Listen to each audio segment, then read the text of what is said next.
All the invited guests, a pleasant good morning. I'm so thrilled and excited to be with you. Thank you for inviting me sa napakagandang event na ito about entrepreneurship and Christianity.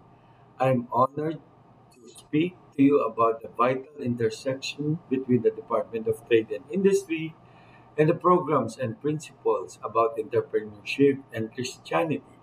This symposium is spearheaded by convener Justin Ho Woshun and missionary Mark Buxton and presented by the Louisiana Baptist University and the Global Life University.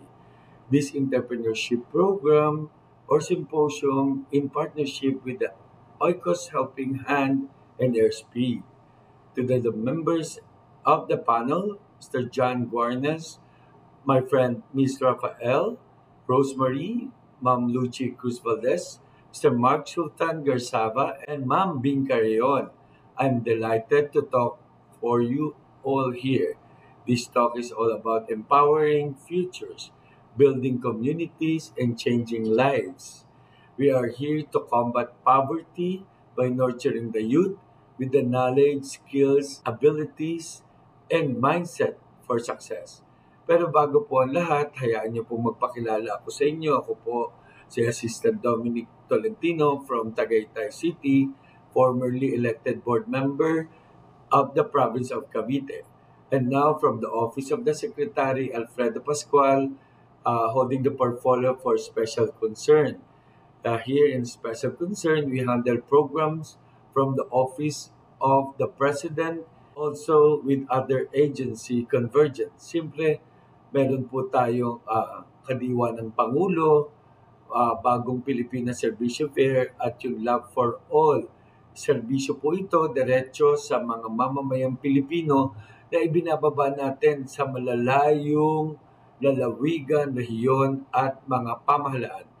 Mayroon din po tayong programa upang makatulong sa ating mga kapwa na mabigyan sila ng mga livelihood kits or business kits na tinatawag, kung saan po ito po ay nagagamit nilang panimula pagkatapos ng mga kalamidad, pagkatapos po ng mga tinatawag nating mga natural intervention and yung mga talaga pong binaha at iba't iba pang man-made calamities at saka po yung natural.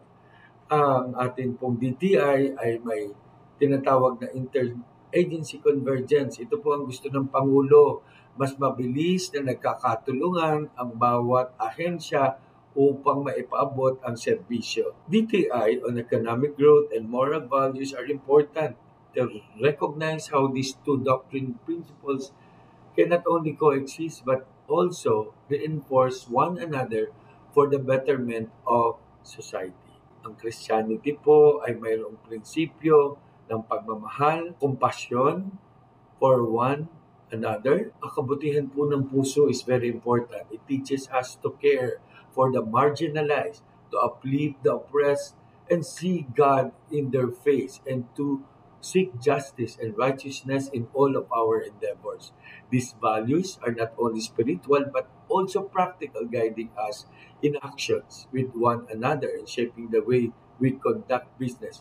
We have to work harder than other people in order for us to succeed and give the people an opportunity to prosper and exist. The Department of Trade, on the other hand, with its various progress and initiatives that I mentioned, plays a crucial role in fostering economic development and empowering communities.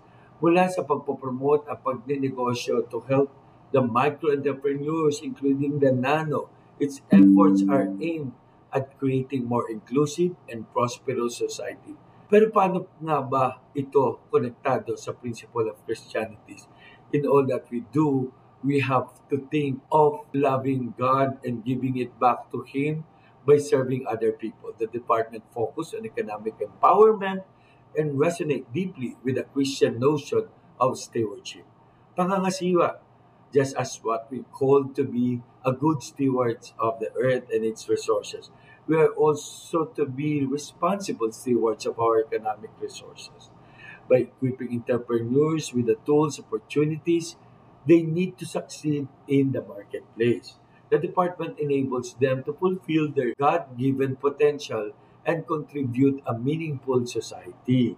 Furthermore, the department emphasizes on the fair trade ethical business practices, mirrors the Christian imperative act justly and love mercy. In a world ripe with explosion and equality, it is incumbent upon us to ensure that our economic activities are conducted with integrity, respect, and human dignity.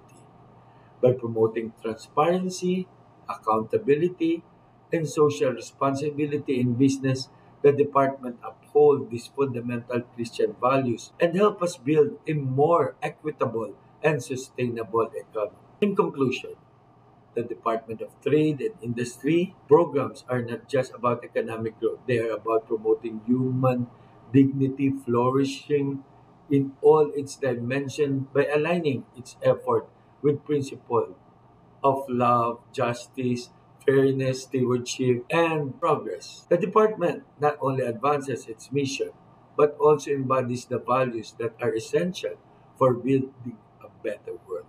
As we continue to work together towards a more and just prosperous society, let us be inspired by the timeless teachings of our faith and transform potential of our collective endeavors. Sa ating po lahat na naririto ngayong umaga, we're so blessed to share our wisdom, our knowledge, our heart, and our compassion to our future young entrepreneurs. We are here to give them the opportunities. And as a Christian leader, we should always think of giving them the right knowledge in terms of Christian wisdom. Sa inyo pong lahat, I'd like to thank all of you this day for giving me this opportunity to share my experience na ito po ay talagang napakalaking paghamon sa akin bilang tagapagtaguyod ng iba't ibang programa. Subalit, sabi nga po ng Panginoon, kumapit lang ako sa Kanya, manampalataya at magtiwala. Siya po ang gagabay at magbibigay ng lakas sa atin, sa akin, upang may pagpatuloy pa ang pagtulong natin sa ating mga kapwa-tao. Sa inyo pong lahat, maraming salamat po at magandang umaga.